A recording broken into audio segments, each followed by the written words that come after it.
And earlier we spoke live with our correspondent, Tony Cheng. He told us that protesters are not satisfied with what the Prime Minister has offered, and demonstrations are expected to continue until a People's Council is established.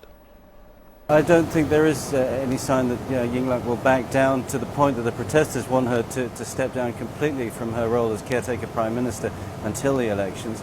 She said as much yesterday in a television address, in which she was quite tearful when she talked about the fact that the protesters were demanding that her whole family leave Thailand immediately. There was a deadline last night that Mr. Suthep, the protest leader, had given for her to step down at 10:30 p.m. He didn't specify exactly what was going to happen if she didn't. But I think the real concern here is that with this deadlock in place, there's the possibility that things can only really advance for the protesters if a third party steps in, and that third party will probably be the military.